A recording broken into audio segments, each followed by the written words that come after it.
Les playoffs NBA, messieurs, au moment où on enregistre, on a les demi-finales de conférence qui sont en train de se jouer, dont une qui s'est terminée cette nuit entre Denver et Phoenix. On va aller regarder tout ça de près. Je vous montre avant tout le bracket de ces playoffs. Enfin, je montre le bracket des playoffs à nos spectateurs. Je vous propose de faire de gauche à droite en parlant d'abord de l'Ouest et finir par l'Est. Il y a une série qui est ultra intéressante entre Utah et Clippers. Il y a 2 partout au moment où on enregistre. La série avait commencé par un 2-0 si je dis pas de bêtises pour Utah et les Clippers ont gagné les 2 derniers matchs. Euh, on a une Non, série qui est... 2-1, non? Il y a 2-1 ou il y a 2-2? Pardon. Et il y a match ce soir, ouais. Ah ok c'est ça, il y a 2-1. Il y a 2-1 pour Utah. Ouais, c'est ça. Ok c'est ça, pardon. My bad. Mais en tout cas tu vois on a une série ultra intéressante à voir entre 2 équipes qui ont été fortes pendant la saison régulière, dont Utah qui a vraiment été monstrueuse en saison régulière, mais qui malgré tout face aux Clippers semble être un peu l'outsider, tu vois, alors que ça devrait être le contraire. Donc on a vu le Jazz qui a fait une super belle remontée lors du premier match. Ils ont totalement dominé le match 2, le match suivant.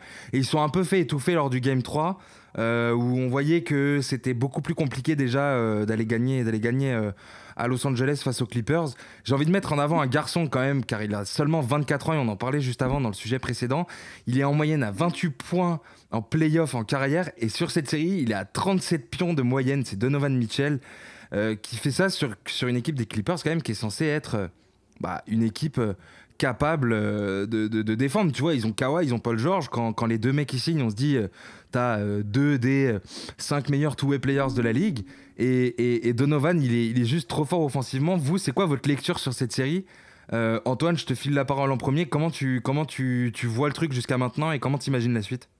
Ben, tu vois, déjà la semaine dernière, je t'avais dit que la première étape, celle des Mavs, ça allait libérer les Clippers et je les voyais aborder la série contre Utah avec plein de confiance.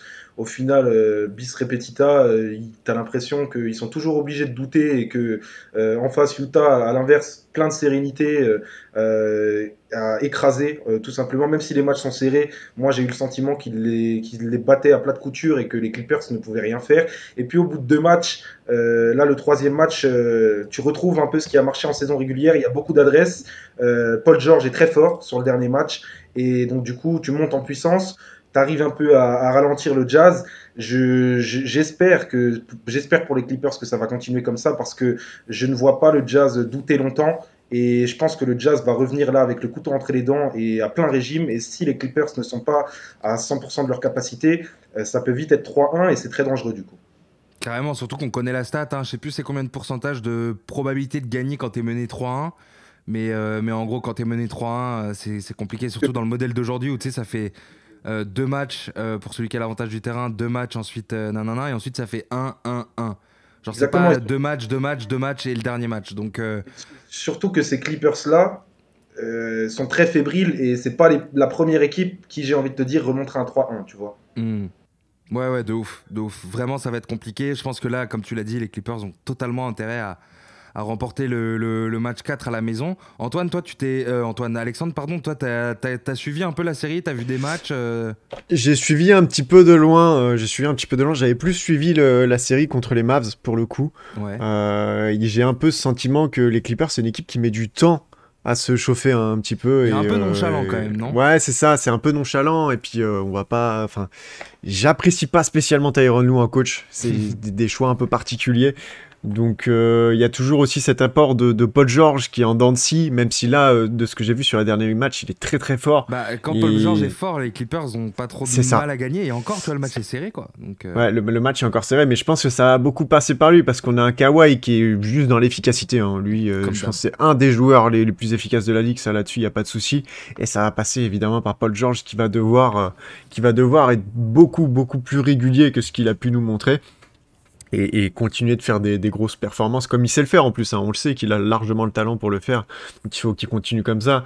De l'autre côté, on l'a vu, hein, t'as Utah c'est une équipe qui a largement envie défensivement, qui est très très présente et qui est menée par Donovan Mitchell en attaque, qui malgré son jeune âge, et tu t'en as parlé juste avant, hein, est largement capable de te faire des cartons offensifs pleins pour mener son équipe. Donc honnêtement, ça va être une belle série, c'en est déjà une. Et je saurais pas te dire qui va gagner, très honnêtement, tu vois. Ouais, moi aussi. Moi, il me faut le prochain match. Je pense que le prochain match va être assez déterminant, tu vois. Si c'est Utah qui gagne, il va y avoir très peu de chances que les Clippers passent. Par contre, si les Clippers passent, ça relance complètement la série et il y a moyen que ça aille jusqu'en 7, quoi. J'ai pas du tout Ouais, il y a mal moyen. à imaginer ce genre de truc, mais c'est vrai que moi, il y a quand même un tout petit truc qui me dérange avec Utah. Et on l'avait vu sur le premier match, c'est que il y avait déjà Donovan, mais en gros, ils gagnent ou ils perdent, mais ils vivent à travers le shoot à 3 points avec des Jordan Clarkson et tout. Ça arrose, et les soirs où ça rentre pas, ça risque de faire mal. Et je les vois quand même énormément shooter à 3 points. Et j'ai l'impression que leur seule alternative là-dedans, c'est Donovan Mitchell qui est capable de pénétrer, d'aller chercher un peu des drives, aller chercher des fautes et des lay-ups et tout. Sinon, ça shoot énormément à 3 points. Et je me dis, comme toutes les équipes qui vivent énormément par la création et le shoot extérieur, comme Portland par exemple, les soirs où ça rentre pas, c'est tout de suite compliqué, tu vois. Là où j'ai l'impression que du côté des Clippers, t'as un peu plus d'options. Déjà défensivement, t'es peut-être un petit peu plus fourni, et encore. Mais en tout cas, offensivement, t'as deux monstres qui sont capables de pénétrer, capables de shooter. T'as un peu plus de variété, je trouve. Et ça m'intrigue un peu parce que vraiment, si... Je pense que le soir où Utah n'est pas bon à 3 points. Toi, je sais pas, Antoine, t'en penses quoi? T'es assez d'accord avec ça, je pense? Je suis assez d'accord, mais j'ai tendance à voir la même chose chez les Clippers. Je trouve qu'ils dépendent beaucoup de leur adresse et Ah que ouais? ouais, et que ça shoot beaucoup à 3 points. Et tu vois, Paul George, là, sur le match 3 ça rentre. Il n'hésite pas à tirer, il prend des tirs très compliqués et ça rentre. Et les deux premiers matchs, ça rentre pas. Tu comptes tu vois, hier, Reggie Jackson, il est à 5 sur 6 à 3 points. Reggie Jackson, d'ailleurs, Reggie Jackson, en ce moment, je sais pas ce qui lui arrive, je sais pas ce qu'il bouffe le matin, Il gros, est mais... monstrueux, ouais. il joue le meilleur basket de sa carrière. C'est sensationnel. Je le voyais pas aussi fort en troisième option. Je pense que tu sais, c'est le mec un peu inconscient de l'équipe et qui est dans la phase de sa vie où tout rentre, tu vois. Genre, c'est l'alignement des planètes parfait. Il a un peu pris le rôle de Lou Williams, qui est parti Ouais, un peu, maintenant. ouais. Le Et mec fou, quoi. Le mec fou de l'équipe qui, vas-y, shoot. Fais ce que tu veux. totalement. Mais moi, sur la suite de la série, j'espère vraiment que les Clippers vont rester là, sur la lignée de ce Game 3. Je pense que Utah va revenir très très fort et qu'on va voir un match 5 extrêmement serré qui va extrêmement décisif dans les dernières minutes. On va voir un Kawhi très clutch ou un Donovan très clutch ou un Paul George très clutch, je pense. Et comme tu l'as dit, si ça fait 3-1, je pense que Utah gagne limite 4-1. Et même s'ils perdent le Game 6, je les vois gagner 4-2. Mais si les Clippers remportent ce Game 4, Tout est j'ai du mal. avancé, quoi. Ouais, ça peut aller en 7, mais ça peut être aussi, tu sais, les Ça Clippers en peut mode être 4-2 Clippers, quoi. ouais, qui gagnent les 4 de suite et Utah qui ne peut pas répondre à l'armada offensive Moi, ça m'étonnerait quand même, tu vois. Enfin, là, à partir de maintenant, j'ai du mal quand même à voir les Clippers gagner 3 matchs et Utah ne pas en prendre un seul. Ouais, ça Sachant que m'étonnerait ça aussi. va aussi retourner à la maison et tout, tu vois. Moi, je pense que les Clippers le Jazz a toutes ses chances parce qu'ils sont vraiment forts et pour l'instant, ils ont l'avantage du score, quoi, tu vois, qui est avec eux. Et je pense qu'en termes de confiance et en termes d'envie, tu vois, c'est une équipe qui a beaucoup plus la dalle. Bizarrement, alors que les Clippers sont censés avoir une des équipes qui doit avoir la dalle parce que ils sont là pour le titre, parce que c'est une équipe qui a jamais gagné et tout. Mais Utah, j'ai l'impression qu'ils ont plus cette détermination, cette rage de vaincre. Et ils sont plus concentrés, tu vois, moins nonchalants, plus réveillés, quoi, tu vois. Donc, moi, je pense que les Clippers sont quand même en grand danger, mine de rien, et que Utah, pour l'instant, Utah a quand même son petit matelas de sécurité. Puis là, on va rentrer dans un moment où les ajustements de coach vont être très importants. Et comme l'a rappelé Alexandre tout à l'heure, je pense qu'on a tous des doutes sur les capacités de Tyronn Lue. Là, on n'en a pas sur celle de Quinn Snyder. Surtout que là, tu t'attaques quand même à Quinn Snyder, qui est Ouais, c'est beaucoup ça. plus, en tout cas sur cette série, est beaucoup plus performant que ne l'était Rick Carlisle avec les Mavs. Totalement.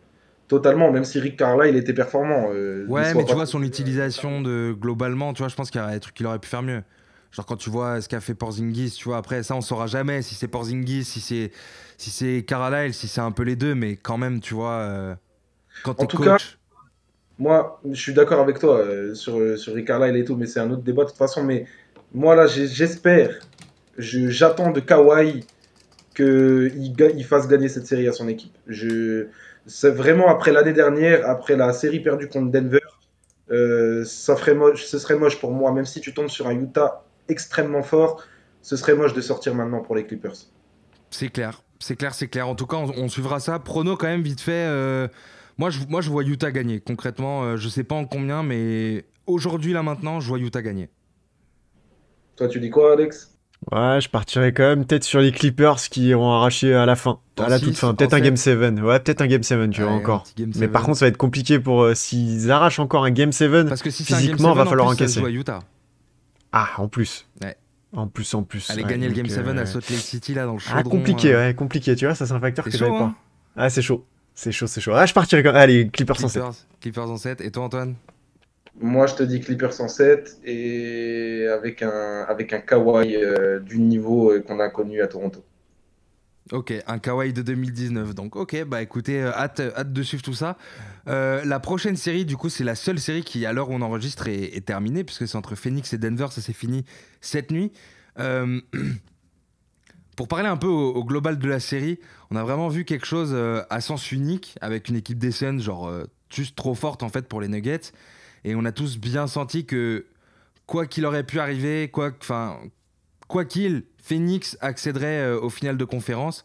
Moi, plus que sur l'ensemble de la série et tout, j'aimerais quand même parler d'un truc qui s'est passé hier soir, forcément.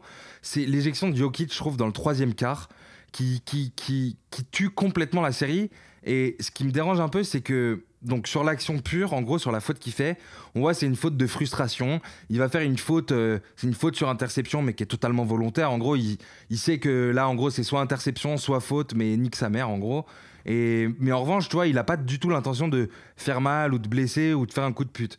Et quand on voit l'action au ralenti, certes, il y a un contact en fait sur les mains et juste avant sur le visage de Cameron Payne, mais il joue clairement le ballon, tu vois.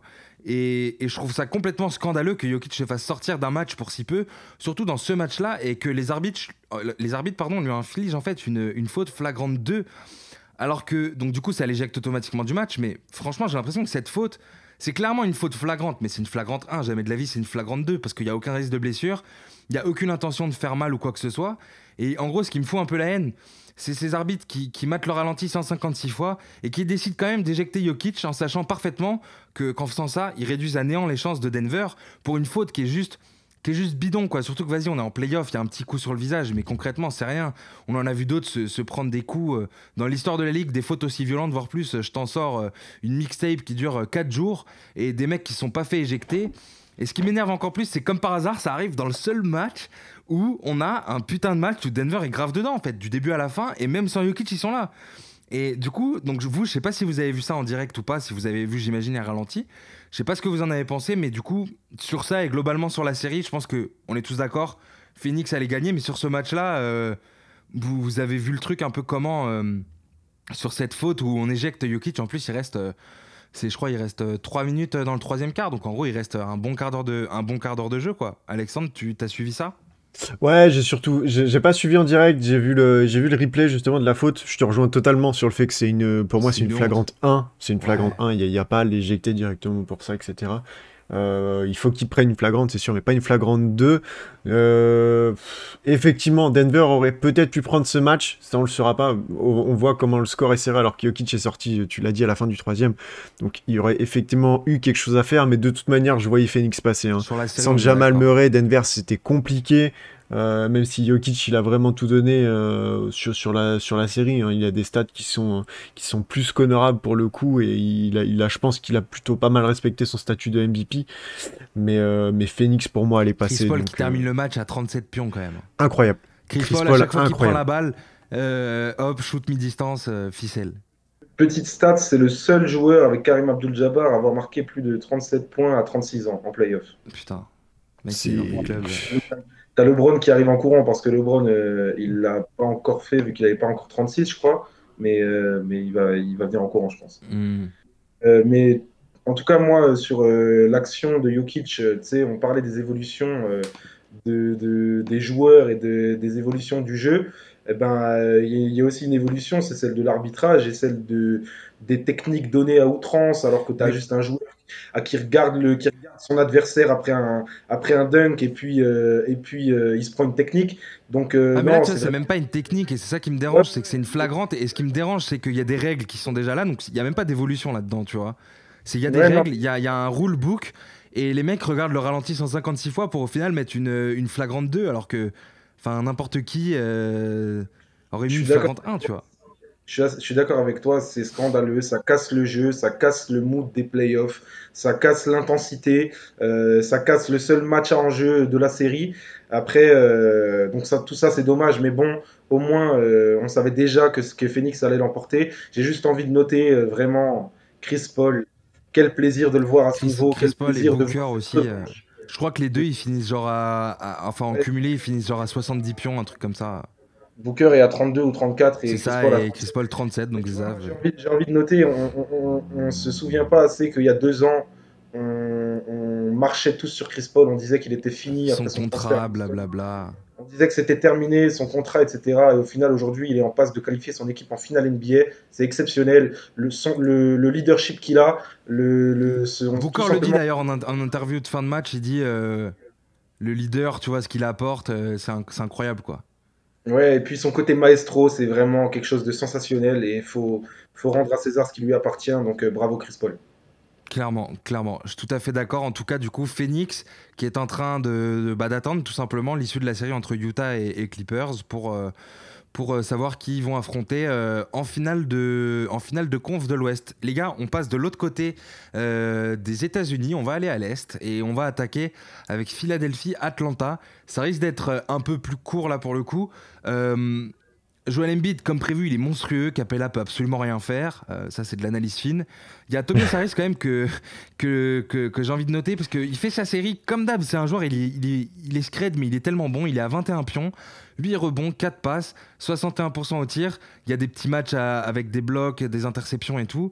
Et à côté, il y a Ben Simmons qui, malgré un game 2 où il tourne seulement à 4 points, 3 rebonds et 7 passes, donc dramatique, il est quand même sur la série. Il est en 13 points, 4 rebonds, 8 passes, 3 interceptions, 1 contre, à 77% au tir. Je crois que je sais plus si c'est le game 1 ou le game 3, il est à 100% au tir. C'est-à-dire qu'il va au panier, ça rentre.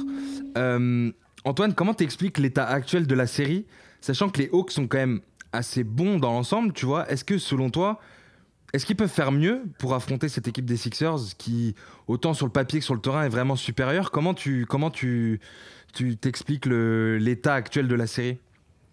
Écoute, moi, les Hawks ne cessent de me surprendre tout le temps. Simplement, même s'ils sont dans les matchs, qui se battent farouchement et que ils opposent un vrai challenge à Philadelphie, je pense qu'ils ont tout simplement pas les armes. Philadelphie a une trop forte défense et surtout un pivot absolument Embiid, c'est le inarrêtable. problème, hein. Et quand Embiid active le mode Hakim Olajuwon, eh ben, tu ne peux tout simplement rien faire pour Atlanta. T'as beau le trap, il lit très bien les traps justement maintenant. Il a évolué là-dessus. Il arrive à faire la passe quand il faut la faire. Et du coup, je pense que, comme je l'avais dit la semaine dernière, Philadelphie va gagner les 4 matchs de suite, malgré des Hawks qui se battent bien et qui méritent d'être là où ils sont, mais qui n'en sont La marche est qu'à trop haute. deuxième. Voilà, ils sont à la deuxième année de leur projet. On va leur laisser encore un peu de temps avant de rivaliser avec des équipes comme les Sixers. On peut même dire que c'est la première parce qu'en vrai, la vraie grosse free agency s'est passée Oui, oui, à oui. la dernière intersaison. Donc c'est vrai que C'est leur c'est. premier playoff. Mais ils sont quand C'est même leur dans la premier continuité d'un truc et tout. Et ouais, ouais, je suis d'accord. En tout cas, pour une première campagne de playoff, c'est magnifique. Mais c'est vrai que les Sixers, avec Joel Embiid, c'est. Puis des deux côtés du terrain, tu vois. De l'autre côté, mec, tu dois attaquer sur Joel Embiid, Ben Simmons, Matisse Thybulle, Et surtout, tu vois, que des joueurs avec, malins, forts et tout, physiques. et surtout avec Atlanta, tu as la confirmation aussi là que Trae Young est fait pour les playoffs et est un vrai leader, tu vois. Ouais, Chose ça me surprend parce que moi j'étais sûr que ça allait être un joueur qui en playoff allait se faire mais détruire, pareil. se faire doubler, se faire cibler en attaque et tout. Mais en fait, force est de constater que vu qu'il est trop fort, c'est un joueur que tu peux pas doubler. Il fait partie de ces joueurs comme genre Harden, tu peux pas le doubler parce qu'il est juste trop fort et il trouve des solutions. Toi, Alex, sur cette série, t'as suivi un peu? Ouais, là pour le coup, cette série-là, je l'ai beaucoup, beaucoup suivie et bah, je vous rejoins hein, sur le fait d'être hyper surpris par Oh, et le maillot qu'il a, l'adaptation de hein. Trae Young. Ouais, on le voit, on le voit. Hyper surpris par l'adaptation de Trae Young au playoff et au niveau qu'il arbore en fait. Hein. Le mec est trop trop fort. Il y a eu une petite erreur de parcours pour Fila sur le premier game avec un coaching un peu particulier qui laisse Danny Green se faire martyriser en début de match avant d'y mettre Ben Simmons. Et là, Ben Simmons, c'est un tout autre match-up hein, en défense pour Trae Young, donc c'est beaucoup plus compliqué. Chose qui a été continuer d'être fait sur le reste de la série. Donc c'est plus facile pour Fila à ce niveau-là, hein. Je pense qu'on arrive bien mieux à le contenir. Et puis il y a Embiid qui est juste monstrueux. Donc là, je pense que ça part sur du les 4 prochaines victoires pour Fila. Je pense que c'est quelque chose qui va arriver. Là, il y a 2-1. Mais va falloir faire attention au physique parce que Embiid, mine de rien, il était pas censé jouer de base, du moins pas aussitôt. Il était un petit peu pété, mais ça avait l'air d'aller. Mais quand même, ils l'ont préservé, je crois, un peu. Ouais, mais il n'était pas censé revenir au Game 2, effectivement. Oui, Ouais, mais je crois c'est ça. qu'il y a eu une petite restriction de minutes, non? Mais bon, en tout cas, oui, c'est vrai qu'il devait pas jouer. Mais tu vois, je les comprends aussi. Je me dis que, tu vois, les Sixers, par exemple, quitte à ne faire... Enfin, quitte à mettre Embiid sur le côté, bah autant faire ça quand il y a 3-1, quoi. Tu vois, tu prends pas trop de risques. Parce que là, Ouais, relou, c'est quand ça. même, si tu te manges un 2 partout, tu vois... Ouais, c'est même se mettre quand la tu pression laisses pour pas grand-chose. Atlanta prendre le Game 3 et il y a 2-1 pour eux, tu vois, c'est chiant. Donc je pense qu'ils ont pas voulu prendre de risques. Ce que je peux comprendre aussi. Mais ouais, il va falloir faire attention à ça parce qu'effectivement, si tu perds Embiid, ça change absolument Surtout tout, clairement. surtout que Danny Green est pété, là, dans la Ouais, série. j'ai vu au mollet, non? C'est ça? Ouais, il va rater 2 à 3 semaines. Donc là, en gros, si les Sixers vont en finale NBA, on le revoit. Sinon, on le revoit pas. Donc voilà, mais je pense qu'ils ont quand même le matos qu'il faut pour le remplacer, autant sur son côté défensif que sur le côté shoot à 3 points. T'as un Seth Curry qui est vraiment très en qui remplit forme. son rôle à la perfection. Ouais. Ouais, Puis si on peut voir plus Matisse Thybulle sur le terrain, moi je dis pas non. Ah, la même Matisse Thybulle, il fait trop kiffer. Et surtout que tu parlais de Ben Simmons sur Trae Young, lui pareil, quand il défend sur lui, c'est hallucinant. Ouais, Et c'est vrai, il a des là pour stats ça, en hein, saison tu le vois. régulière malgré son nombre de minutes. Il a des volumes défensifs qui sont impressionnants et il a des stats qui sont genre all-time, de chez all-time en fait, en termes de défense pure. C'est des stats ultra avancées que j'avais vu il y a longtemps. Je suis incapable de les reciter maintenant, mais vraiment Matisse Thybulle, le jour où tu le mets genre 30 minutes sur un parquet, et si de l'autre côté il se met à rentrer ses 3 points, mon gars. Ah, c'est typiquement le genre de joueur que tu envoies en mission. Moi, j'adore ces joueurs. Surtout tu qu'il leur- il fit tellement avec Philly, quoi. Ouais, C'est l'équipe parfaite pour lui. moi, j'adore ces joueurs. Tu leur donnes un challenge, ils le prennent à cœur et t'as l'impression que s'ils l'accomplissent pas, ils sont prêts à mourir sur le terrain. Je te jure. Mais aussi, j'ai juste envie de dire, pour conclure sur les Sixers, gros big up à Tobias Harris quand même. On a souvent critiqué son contrat, on a dit qu'il était surpayé et au final, En vrai, c'est playoff, un peu le cas, mais il est fort, il est trop fort.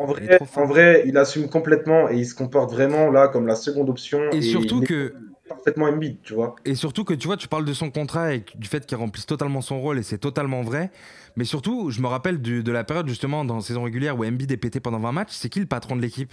Bah, c'est Tobias en fait. Ouais. Tobias, il active le mode patron, gros. Je me rappelle du premier match, il est là, il envoie un carton, genre laisse tomber. Et c'est ce genre de joueur parfait. Il ferme sa gueule, il casse pas les couilles, il est scred, il fait le taf et tout. Alors oui, des fois il rate des tirs et ça fout un peu le seum. Tu te dis ouais, son contrat, mais tu sais, genre il rate quoi? Il rate des fade away là où il est défendu, je sais pas par qui. Donc ouais, non, gros big up à Tobias. Les gars, on va terminer les playoffs par le main event des playoffs.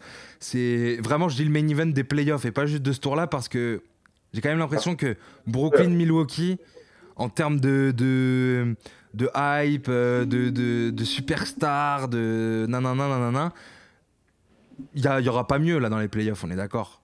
C'est la finale avant l'heure. C'est ça, c'est le petit truc ultra médiatique, mais du coup sur cette série, j'ai même pas trop envie de présenter les stats individuelles parce que pour le coup, je pense que ça va largement au-delà de ça. Je me rappelle la toute première fois, Antoine, qu'on preview un peu la série. On disait, moi je disais que les Bucks avaient leur chance, fallait qu'ils soient archi forts défensivement et fallait qu'ils exécutent parfaitement en attaque. On disait que les Nets avaient une force de frappe beaucoup trop forte et tout. Et du coup, quand on voit qu'il y a 2-0 au début de la série pour les Nets, avec des Nets qui dominent complètement le premier match et qui explosent les Bucks sur le deuxième, mais après, sur le Game 3, t'as les Bucks qui s'imposent défensivement sur un score final de trucs de grosse défense, quand même 86-83. Et sur le Game 4, il y avait une vraie bataille pendant une mi-temps. Et après, les Bucks ont su prendre l'avantage et maintenir un écart constant de 10-15 points. Du coup, attention quand même à la cheville de Curry qui a méchamment tourné là sur le Game 4 en retombant sur Giannis. Donc ça, attention, parce que déjà que t'as Harden qui est pas là, ça peut vite être un problème quand même. Mais du coup, avant la série, je disais que j'en voulais 7 des matchs entre ces deux équipes. Aujourd'hui, selon vous, est-ce que c'est possible? Est-ce que les pronos, ils ont changé? Moi, c'est vrai que je disais que j'en voulais 7 et que j'étais incapable de pronostiquer. J'ai l'impression que ça bouge toujours pas, en fait, vu le revirement total des situations entre les deux premiers matchs et les deux suivants. Alexandre, toi, t'as suivi un peu Ouais, Ouais, la série, je l'ai clairement suivie. Et, pour le coup, bah, ça va. En fait, et moi, je partais sur pareil, un match très compliqué. Et je voyais une victoire de Brooklyn en 6 ou 7. Mais là, le facteur Kyrie, il faut savoir combien de temps il va être absent. Parce que Surtout que ça va être compliqué. bien tourné. Ça a Hein. bien tourné. Hein. Ça a bien tourné. J'ai bien vu les images. Puis Et il il y a boite et déjà tout. Harden qui est pas là. Kyrie qui va être absent, on sait pas encore combien de temps. On l'a vu hein, sur la fin de match hier, donc forcément il y a le coup au moral de perdre son coéquipier en plein match, mais Durant, il est en mode arrosoir et ça rentre pas. Hein. Ouais. Il a clairement toute la défense qui est sur lui et c'est très très compliqué. En fait, le truc c'est que Milwaukee a juste à se concentrer sur lui. On a Clairement. une équipe de Brooklyn qui le regarde. Je vois, c'est Tyler Johnson qui est rentré hier, mais insignifiant. Non, c'était pas hier. Si, c'était hier. Où est-ce que je le vois rentrer et à part donner une balle et regarder KD jouer, j'ai rien vu de l'effectif de Brooklyn, quoi. Ouais, c'est Ouais. vrai que. Mais moi, surtout, au-delà de ça, j'ai surtout vu des Bucks très très forts quand même. Genre vraiment. C'est vrai. C'est vrai, c'est vrai, c'est vrai. Toi, Antoine? Des bugs très très forts, des bugs bien en place. On avait dit que pour espérer quoi que ce soit, il fallait un alignement des planètes parfait. J'ai envie de te dire que tu l'obtiens avec la blessure de Kyrie et en même temps tu arrives à imposer un rythme défensif dans la série. Le troisième match, les deux équipes sous les 90 points, pas trop d'adresse, tu le remportes du coup sur un duo, un one-two punch, Chris Middleton, Yanis, tous les deux à plus de 30 points, exceptionnel. Ensuite le match suivant, KD 28 points, 25 shoots, ça fait longtemps que je ne l'ai pas vu autant souffrir et aussi bien défendu du coup parce que il n'a pas C'est le vrai que enfin, c'était bizarre de le voir. T'es là, genre, bah gros, qu'est-ce qui se passe? Ça rentre pas là? tout. En même temps, il ne pouvait compter que sur lui, tu vois. Et en face, t'as un Yanis en mode bulldozer qui détruit tout sur son passage. Et j'ai envie de te dire que tout est relancé, balle au centre. Mais là, le momentum, est-ce qu'il n'est pas plus du côté des Bucks maintenant là?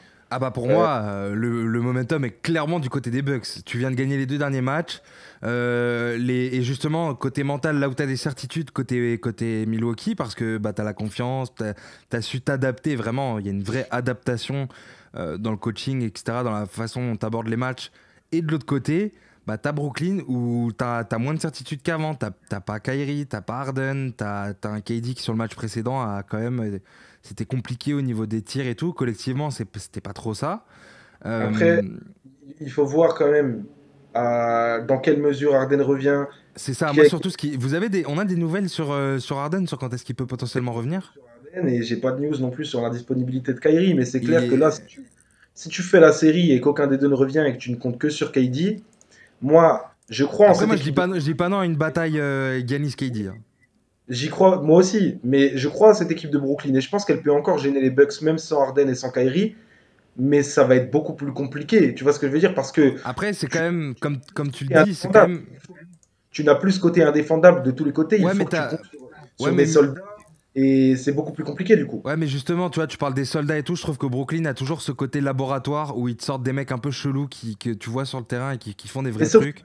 sauf que c'est beaucoup plus facile pour ces soldats de briller quand il y a Kyrie Ah, et bah Harden. clairement. Mais Et du là coup, maintenant, ils vont être mis sous pression, on va leur demander beaucoup plus de responsabilités. Est-ce qu'ils peuvent assumer?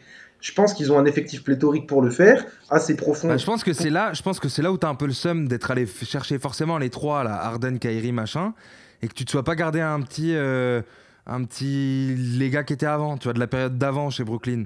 Oublier que Spencer Dinwiddie est Spencer, blessé et que là il ferait du bien. ah Spencer, mon gars, il leur ferait tellement de bien.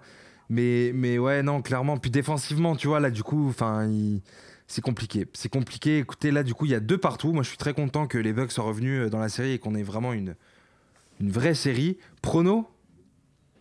Moi je vais te dire en 7 Ouais. avec Harden qui revient, En héros? Harden qui revient pour le Game 6 et une bataille KD-Yanis incroyable sur le Game 7 et KD qui met le couvercle. Ok. Alex? Compliqué, hein. Ouais. Compliqué de fou. Ça va Ah, faut se énormément mouiller. De toute dépendre façon, des nos retours pronos de demain, ils sont blessures, morts, ouais. tu vois. Donc, Ça va énormément dépendre des retours de blessures. S'il y a retour de blessures, je pense que Brooklyn va passer. Et par contre, en vrai, quelle que soit l'équipe qui passe, je pense que ça va être l'équipe qui sera championne. Je ok. le pense sincèrement. Je pense que si Milwaukee ou si Brooklyn passe derrière, je pense que ça va aller chercher le titre. Ok. Ok. Bah, écoutez, moi, je vois les Bucks qui passent. Parce que on parle de Kyrie, on parle de Harden. Kyrie, la cheville a salement tourné. Je le vois pas revenir si vite dans la série.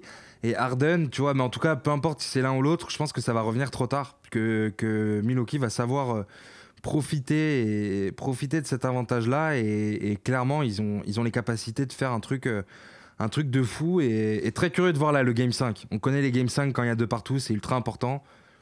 Et justement, avec les 2 qui sont absents, là, côté Brooklyn.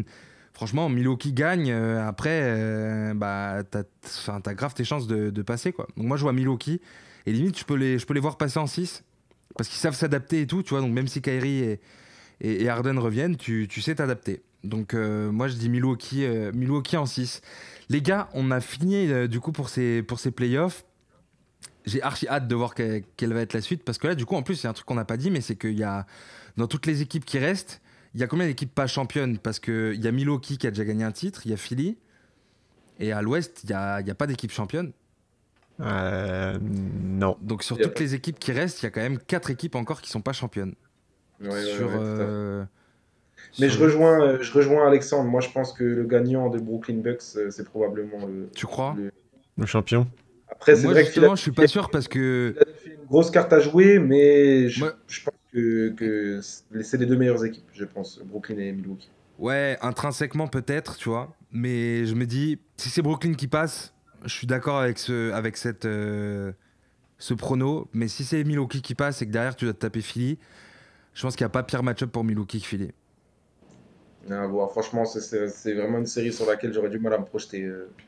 Milwaukee Philly. Moi aussi, tu vois, bon, de toute façon, on verra. Il y a moyen que ça arrive. Franchement, je serais très curieux de faire une petite preview un peu de cette série dans une prochaine émission. Mais voilà pour les playoffs. Du coup, Phoenix qui attend Utah Clippers.